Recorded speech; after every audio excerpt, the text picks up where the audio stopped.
नमस्कार दोस्तों, मैं ललित कुमार आपका अपने YouTube चैनल यूपी एग्जाम्स में स्वागत करता हूं। पर्यावरण की जो हमारी क्लासेस चल रही हैं उन्हीं के आधार पे हम आगे देखते हैं। आज बात करेंगे पर्यावरण प्रदूषण पर, इन्वायरमेंटल पॉल्यूशन पे। तो सबसे पहले आइए हम जानते हैं पर्यावरण की प्रदूषण की परिभाषा क्या है। भाई हेडिंग डाल लीजिए, प्रदूषण। आखिर प्रदूषण है क्या? प्रदूषण के बारे में हम लोग समझ लेते हैं आज। तो देखिए, प्रदूषण क्या है। पृथ्वी के वातावरण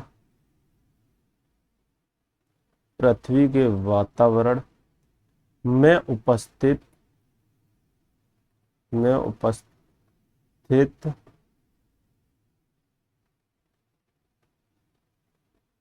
देखो, पृथ्वी के वातावरण में उपस्थित भौतिक एवं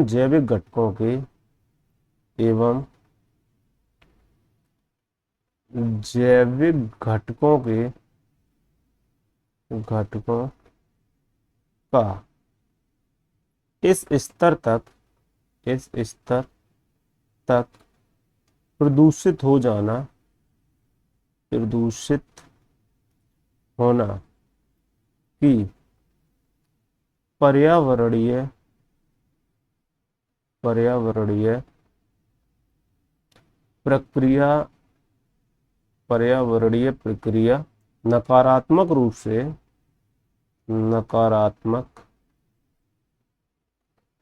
रूप से प्रभावित होने लगे तो इसे पर्यावरण प्रदूषण कहते हैं। तो इसे पर्यावरण प्रदूषण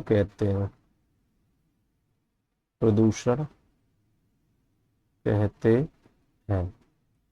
भाई इतनी बात हम लोग समझ गए होंगे कि पृथ्वी के वातावरण में उपस्थित भौतिक एवं जैविक घटकों का इस स्तर तक प्रदूषित हो जाना कि पर्यावरणीय प्रक्रिया नकारात्मक रूप से प्रभावित होने लगे तो इसे पर्यावरण प्रदूषण कहते हैं। आगे देख लीजिए, समझिए। अब पर्यावरण प्रदूषण के बारे में तो हम समझ गए, लेकिन प्रदूषक के बारे में अब हम जान लेते हैं कि प्रदूषक क्या होते हैं। आगे देखिए, ऐसे पदार्थ जो प्रदूषण प्रदूषण उत्पन्न करें उत्पन्न करें उन्हें प्रदूषक कहते हैं। क्या कहते हैं? उन्हें प्रदूषक कहते हैं। इतनी बात हम लोग समझ गए होंगे। ठीक है, आगे हम जानते हैं। आप नेक्स्ट स्लाइड आगे ले लेते हैं। देखिए, आगे हम लोग समझ लेते हैं। देखिए, आगे हम जानते हैं पर्यावरण। अब पर्यावरण के कई प्रकार हैं, जैसे कि वायु प्रदूषण है, जल प्रदूषण, मृदा प्रदूषण, वार्मिंग, ग्लोबिंग वार्मिंग, ऐसे बहुत सारे हैं। तो हम सबसे पहले जानते हैं वायु प्रदूषण के बारे में। किसके? वायु प्रदूषण यानी एयर पॉल्यूशन के बारे में। एयर पॉल्यूशन, इसके बारे में आज हम चर्चा करेंगे। इसी को आज हम पढ़ेंगे। ठीक है, देख लेते हैं क्या है वायु प्रदूषण। ठीक, आगे चल। अब इसके बारे में हम समझ लेते हैं वायु प्रदूषण है क्या। वायु में बहुत सारी गैसें हैं, जैसे नाइट्रोजन है, ऑक्सीजन है, आर्गन है, कार्बन डाइऑक्साइड। इन गैसों के अनुपात में अगर परिवर्तन हो रहा है तो उसे वायु प्रदूषण कहेंगे। तो आइए लिख के समझ लेते हैं हम लोग। वायु में अनेक गैसें हैं, अनेक गैसों का मिश्रण है। जैसे कि इसमें देख लेते हैं, जैसे नाइट्रोजन है। नाइट्रोजन कितनी है? 78% नाइट्रोजन है। इसके बाद ऑक्सीजन के बारे में हम लोग जानते हैं। ऑक्सीजन हमारी वायु में कितनी है? 21% है। इसी प्रकार ऑर्गन कितनी है? ऑर्गन है हमारी 0.9%। कार्बन डाइऑक्साइड देख लेते हैं, CO2 कितनी है? CO2 0.03%। अब इसका मतलब क्या हो गया समझिए, इन गैसों के इन गैसों के गैसों के अनुपात में परिवर्तन से वायु प्रदूषित होती है। वायु प्रदूषण होता है। इतनी बात हम लोग समझ गए। अब एक परिभाषा और देख लीजिए, WHO के अनुसार। किसके अनुसार? WHO के अनुसार। WHO के अनुसार क्या परिभाषा है, इसे भी हम लोग जान लेते हैं। देखिए इसके अनुसार परिभाषा क्या है। वायु में वायु में वायु में वायु के वायु के घटकों में वायु के घटकों में परिवर्तन होने अथवा वायु में प्रदूषित पदार्थों के वायु में प्रदूषित पदार्थों की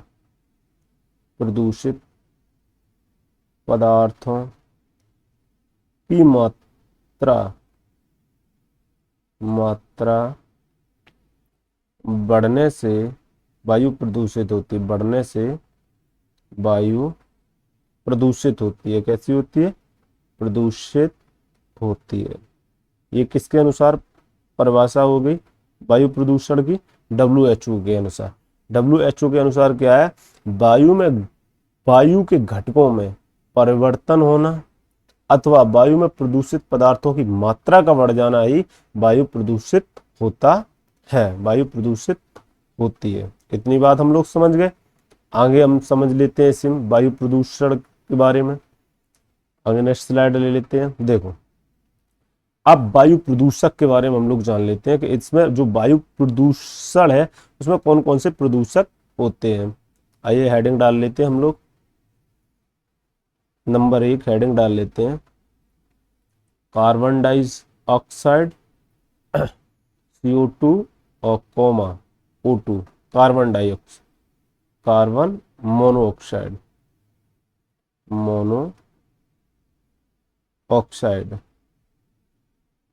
कार्बन मोनोऑक्साइड। इसके बारे में हम लोग समझ लेते हैं ये कैसे वायु को प्रदूषित करती है। आइए इसके बारे में हम लोग देख लेते हैं। सबसे पहले ये पता लगे ये उत्सर्जन कैसे होता है। इसका उत्सर्जन देखो, उत्सर्जन के बारे में हम लोग ये जो CO2 है पृथ्वी पर सबसे बड़ा प्रदूषक है। सबसे बड़ा प्रदूषक है क्योंकि हम लोगों ने पीछे नेक्स्ट स्लाइड में देखा है। समझिए इस चीज को कि सबसे ज्यादा कौन सी 78 ऑक्सीजन और आर्गन और CO2 सबसे बड़ा प्रदूषक है। ऑक्सीजन, आर्गन और नाइट्रोजन प्रदूषक गैस नहीं है। तो ये सबसे बड़ा प्रदूषक है। इसके बारे में हम लोग उत्सर्जन कैसे होता है। जीवाश्म ईंधनों के अपूर्ण दहन से। किससे? अपूर्ण दहन से। जीवाश्म ईंधन है उनका जो अपूर्ण दहन होता है, पूर्ण रूप से दहन नहीं होते, उनसे क्या होता है? और कार्बन डाइऑक्साइड और मोनोऑक्साइड का उत्सर्जन होता है। आगे हम समझ रहे यातायात वाहनों से प्रदूषण होता है भाई, वाहनों से। ठीक है, और किससे? कारखानों से। हमसे क्वेश्चन पूछ लिया जाए तो हम लोग बता देंगे कि धुआं से। और जो कार्बन डाइऑक्साइड है वो कुछ जीव भी उत्सर्जित करते हैं। CO2 उत्सर्जित करते हैं, उत्सर्जित करते हैं, उत्सर्जित करते हैं। इतनी बात हम लोग समझ गए। अब इसके दुष्प्रभाव भी हम जान लेते हैं, क्या इसके दुष्प्रभाव है। दुष्प्रभाव, इससे क्या प्रभाव पड़ता है वायु प्रदूषण में। देखो जब ये, देखो इसमें जो कार्बन मोनोऑक्साइड है शरीर में जाती है, शरीर में जाने के बाद हीमोग्लोबिन के साथ क्रिया करती है, हीमोग्लोबिन के साथ अपक्रिया करेगी, के साथ अपक्रिया करेगी, अभिक्रिया करेगी। जब ये अभिक्रिया CO2 है जो गैस, ये हीमोग्लोबिन के साथ जब क्रिया करेगी तो क्या होगा, रक्त दाब और प्लस ऑक्सीजन की क्या होगी, कमी होगी, कि रक्त दाब बढ़ जाएगा और ऑक्सीजन की कमी होगी। इससे क्या होगा, मानव का दम घुटने लगेगा, जिससे ऑक्सीजन की कमी के कारण मनुष्य की मृत्यु हो जाती है। इससे क्या हो जाता है, लगता है ऑक्सीजन की कमी हो जाएगी, जिससे मनुष्य की मृत्यु हो जाती है। क्या हो जाती है, मनुष्य की मृत्यु हो जाती है, हो जाती है। इतनी बात हम लोग समझ गए। तो मनुष्य की इससे क्या हो जाती, मृत्यु हो जाती है। ऐसे ही CO जो कार्बन मोनोऑक्साइड गैस है, इसे ही हम क्या कहते हैं, दम घोटू गैस। क्या कहते हैं, दम घोटू, दम घोटू गैस। इसे क्या कहते हैं हम लोग, दम घोटू गैस कहते हैं। आगे हम नेक्स्ट स्लाइड देख लेते हैं, आगे नेक्स्ट स्लाइड में देख लेते हैं हम लोग। आगे समझिए कि जो CO2 है भाई, CO2 की बढ़ती, पॉइंट अगला हम समझ लेते हैं। CO2 की बढ़ती वायुमंडलीय सांद्रता से ग्लोबल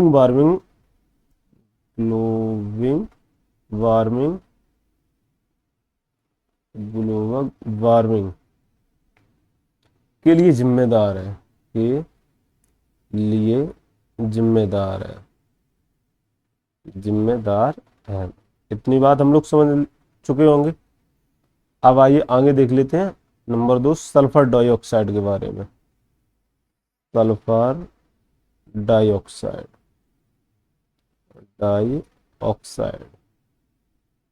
इसे क्या कहते हैं, SO2। ये क्या करती है, इसका उत्सर्जन कैसे होता है, सबसे पहले ये जान लेते हैं उत्सर्जन, और इसका दुष्प्रभाव क्या है आप जानिए। तो ये कहाँ से होती है उत्सर्जित, जो स्वचालित वाहन होते हैं, स्वचालित वाहनों से, और ज्वालामुखी उद्गार से,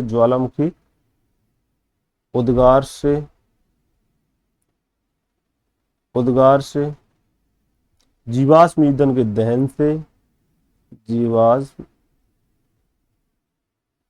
ईंधन के दहन से, ठीक है, और तेल शोधन कारखानों से,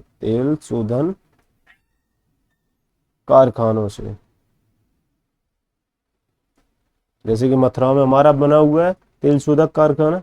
ऐसे आगे हम लोग समझेंगे। अब इसमें देखो सल्फर डाइऑक्साइड जो है, उससे हमने देखा कि उत्सर्जन कहाँ कहाँ से हो गया। उत्सर्जन के हम लोग समझ चुके हैं कि उत्सर्जन कहाँ कहाँ से होगा, स्वचालित जो वाहन होते हैं, ज्वालामुखी उद्गार होता है उससे, जीवाश्म ईंधनों से होता है, और दहन से होता है, ईंधन के दहन से होता है, और तेल शोधन कारखानों से होता है। इसका अब दुष्प्रभाव हम समझ लेते हैं। इसका दुष्प्रभाव क्या है, दुष्प्रभाव, इसके दुष्प्रभाव हम लोग समझ लेते हैं। क्या है इसके दुष्प्रभाव, यह है ये कलर समझ में नहीं आएगा आप लोगों को। हाँ, ये ले लेते हैं। यह है अम्ल वर्षा, यह है अम्ल वर्षा के लिए उत्तरदायी है। ऑन सल्फर डाइऑक्साइड अम्ल वर्षा के लिए उत्तरदायी है। किसके लिए उत्तरदायी है? इसका दुष्प्रभाव क्या है? ये अम्ल वर्षा के लिए जिम्मेदारी है, जिससे ताजमहल का रंग पीला हो रहा है। तुम्हें ये बात पता है? सल्फर डाइऑक्साइड के ही कारण ताजमहल का ताजमहल का रंग पीला हो रहा है। कैसा हो रहा है? पीला हो रहा है। इतनी बात हम लोग समझ गए होंगे। आगे देखिए,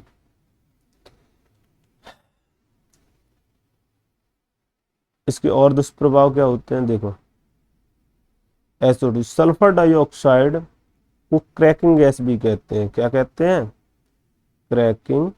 पर क्वेश्चन पूछ ले कि किस गैस को क्रैकिंग गैस कहते हैं, तो आपका आंसर क्या होगा? सल्फर डाइऑक्साइड क्रैकिंग गैस भी कहते हैं, इतनी बात हम लोग समझ गए। अब देखिए, ये जब सल्फर डाइऑक्साइड है, ये पत्थरों के संपर्क में आती है तो ये उन्हें हानि पहुंचाती है। क्या पहुंचाती है? पत्थरों को हानि पहुंचाती है, हानि पहुंचाती है।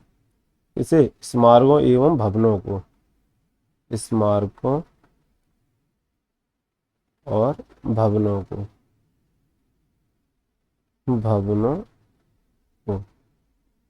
इतनी बात हम लोग समझ चुके हैं।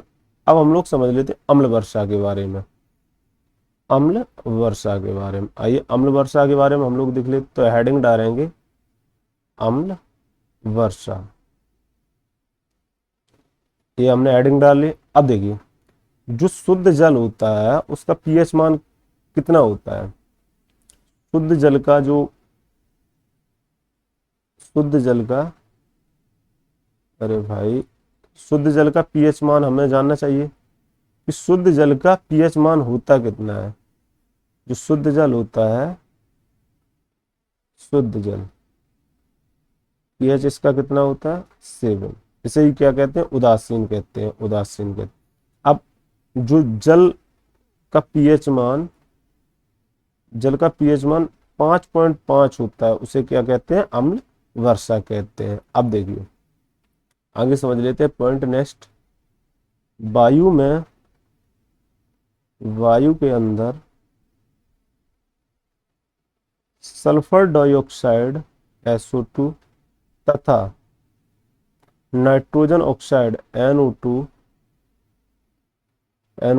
जल के साथ क्रिया करता है, जल के साथ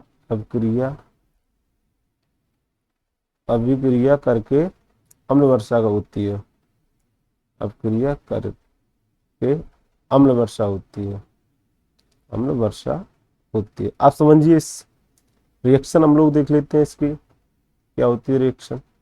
जब सल्फर डाइऑक्साइड प्लस जल के साथ अपक्रिया करेगी तो क्या बनेगा हमारा?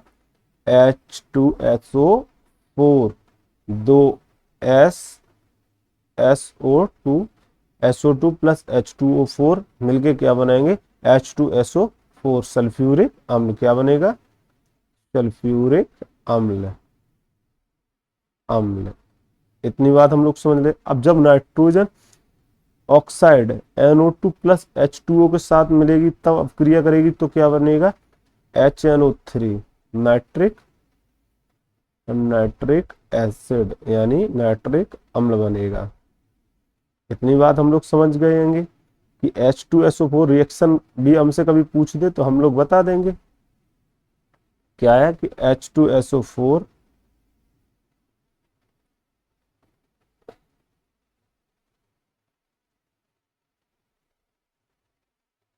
देखो, ठीक है। इतनी बात हम लोग समझ गए हैं, सल्फ्यूरिक अम्ल बनाते हैं।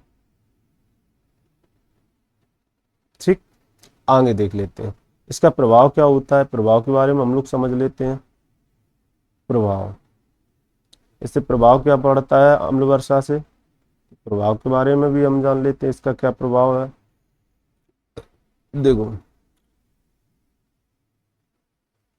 पेड़ों में वृद्धि रुक जाती है। जब अम्ल वर्षा होती है तो पौधों की वृद्धि रुक जाती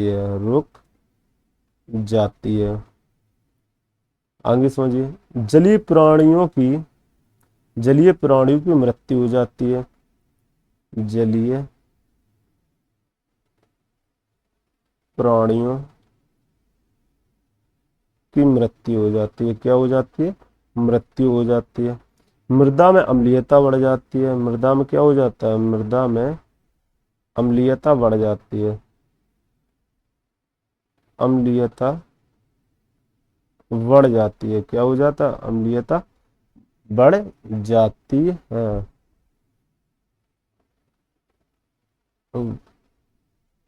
बढ़ जाती जाती है। हम इतनी बात हम लोग समझ गए। अब देख लेते हैं हम आगे। अम्ल वर्षा के बारे में हम लोग समझ गए। आगे समझिए, नेक्स्ट स्लाइड आगे देख लेते हैं हम। वायु के अन्य प्रदूषक के बारे में हम लोग समझ लेते हैं। किसके बारे में समझते हैं? वायु के अन्य प्रदूषक। अब हेडिंग डाल लेंगे, वायु के अन्य प्रदूषक। वायु के अन्य प्रदूषक, इसके बारे में हम लोग समझ लेते हैं। देखिए, आगे समझिए। एक स्मोक के बारे में आपने सुना होगा, स्मोक। तो इसमें डाल लेते हैं स्मोक। क्या? स्मोक। स्मोक, इसके बारे में हम लोग समझ लेते हैं कि स्मोक दो शब्दों से मिलकर बना है। किस किस से मिलकर बना है? कौन कौन से दो शब्दों से मिलकर बना है? एक तो स्मोक, एक फॉग। स्मोक का मतलब क्या होता है? धुआं। और इसका अर्थ क्या होता है? फॉग का कोहरा। दोनों से मिलकर क्या बनता है? स्मोक। अब जो स्मॉग है, स्मॉग दो प्रकार का है। देखो, कौन कौन सा दो प्रकार का है? एक तो हमारा है लंदन टाइप स्मॉग, और दूसरा हमारा कौन सा है? Los Angeles type smog. Los Angeles Angeles type smog. इतनी बात हम लोग समझ गए।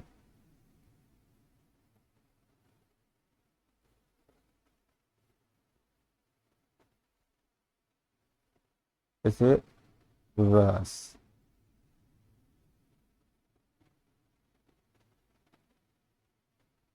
कहाँ चला गया पेज?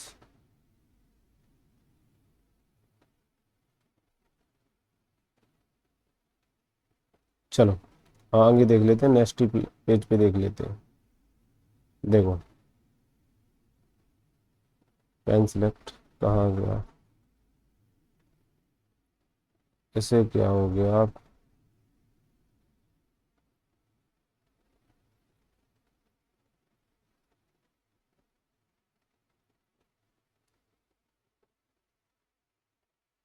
वर्ड हैंग कर रहा है। रुक जा भाई, रुक जा। हाँ,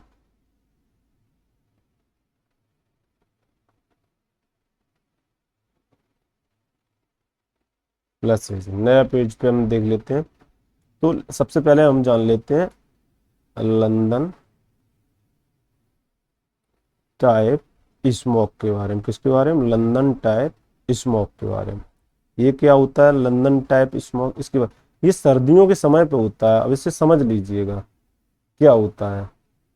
देखो, जब जो जलता हुआ कोयला है, जैसे कि जलता कोयला, carbon dioxide carbon dioxide, oxide, sulphur, sulphur dioxide, sulphur dioxide, oxide, और धूल कण, धूल, धूल और धूल का उत्सर्जन करता है, उत्सर्जन करता है। देखो सर, जलता जो कोयला है, जलता हुआ जो कोयला है उसके, अब देख लो हम समझ लेते हैं। जो जलता हुआ कोयला है ये क्या क्या करता है, ये कार्बन डाइऑक्साइड और सल्फर डाइऑक्साइड को, सल्फर डाइऑक्साइड और धूल का उत्सर्जन करता है। इतनी बात हम लोग समझ चुके हैं। जब यह प्रदूषकों को कोहरे के साथ मिश्रण होता है तब यह वायु में सल्फर डाइऑक्साइड का सल्फर तब वायु में सल्फ्यूरिक अम्ल का निर्माण होता है। किसका होता है? अब सल्फ्यूरिक अम्ल का निर्माण होता है, समझ लिए। जब इन प्रदूषकों का कोहरे के साथ मिश्रण होता है, तब वायु में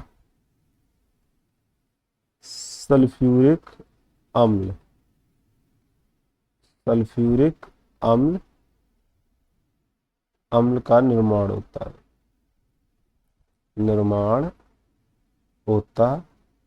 है। यह घटना अत्यंत तापमय, देखो अब इसका नेक्स्ट पॉइंट समझ लेते हैं। यह घटना अत्यंत कम तापमान पर होती है, अत्यंत कम तापमान पर होती है, कम तापमान पर होती है। कब होती है? यह अत्यंत कम तापमान पर होती है, सर्दियों के समय होती है। कब होती है? सर्दी के समय। कब होती है? सर्दी के समय, सुबह सुबह होती, सर्दियों के समय सुबह सुबह होती। इतनी बात हम लोग समझ लेंगे। लंदन टाइप जो हमारा स्मॉग है उसके बारे में हम लोग समझ गए। इसे होता क्या है, इसे कम दिखाई देने लगता है और इसके काफी जो है, देखिए हम लोग समझ लेते हैं। लंदन टाइप में जो हमारा लंदन टाइप स्मॉग है, इसमें हम इतनी बात समझ गए। अब देखिए आगे देख लेते हैं हम लोग किसमें, लॉस एंजल्स टाइप में। किसमें? लॉस एंजल्स टाइप में। अब लॉस एंजल्स टाइप के बारे में हम लोग समझ लेते हैं। लॉस एंजल्स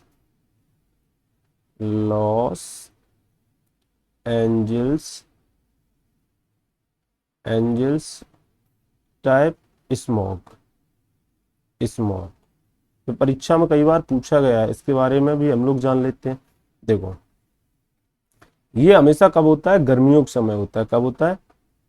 गर्मियों के समय होता है, गर्मियों के समय। इसमें क्या होता है? कार से निकलने वाले धुआं, कार से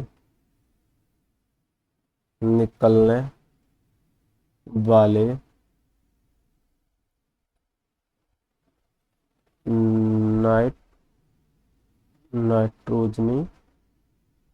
नाइट्रोजनी ऑक्साइड कोमा हाइड्रोकार्बन यौगिक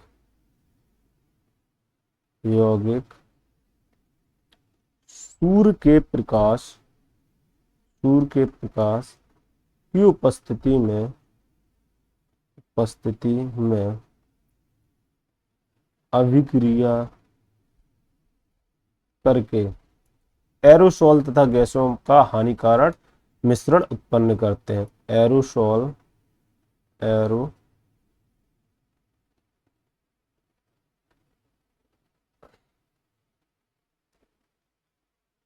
हम्म एरोसोल तथा गैसों का हानिकारक गैसों का हानिकारक गैसों का हानिकारक मिश्रण उत्पादन करते हैं उत्पादन करते हैं। इतनी बात हम लोग समझ गए होंगे। ठीक है, आगे नेक्स्ट एक और हम देख लेते हैं। समझिए इस चीज को। राष्ट्रीय वायु गुणवत्ता निगरानी कार्यक्रम, क्या आगे हम समझते हैं। राष्ट्रीय राष्ट्रीय वायु गुणवत्ता गुणवत्ता निगरानी कार्यक्रम निगरानी कार्यक्रम, इसे क्या शॉर्ट फॉर्म में बोलते हैं, NAMP। NAMP, इसके बारे में हम जान लेते हैं, समझ लेते हैं।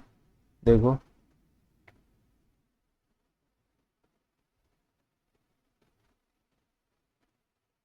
ठीक, अब हम देख लेते हैं इसके बारे में।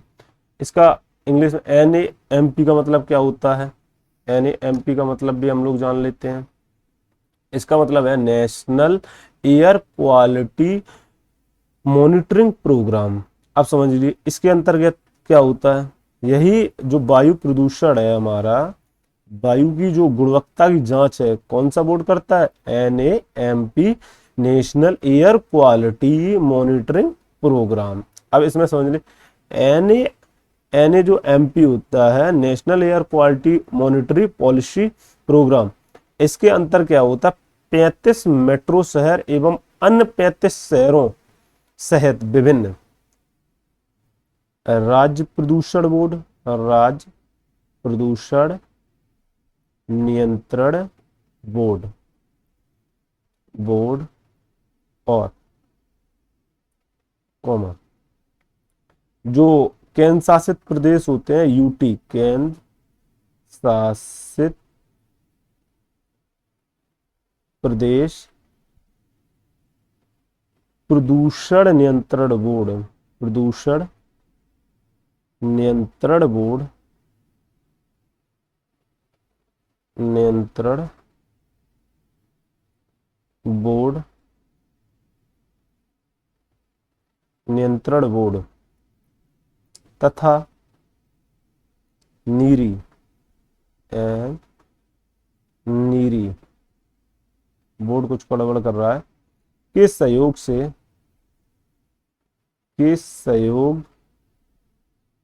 से केंद्रीय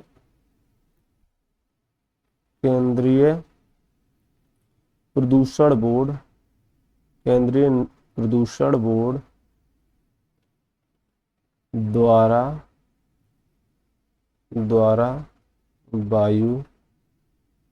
वायु की गुणवत्ता जांच की जाती है गुणवत्ता जांच की जाती है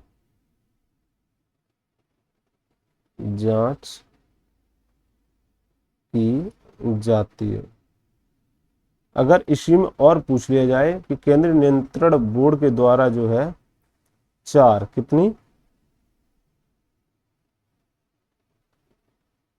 चार गैसों का मुख्य ध्यान रखा जाता है। कौन कौन सी गैसों का ध्यान रखा जाता है, SO2 मतलब sulphur dioxide, nitrous oxide NO2 और SPM,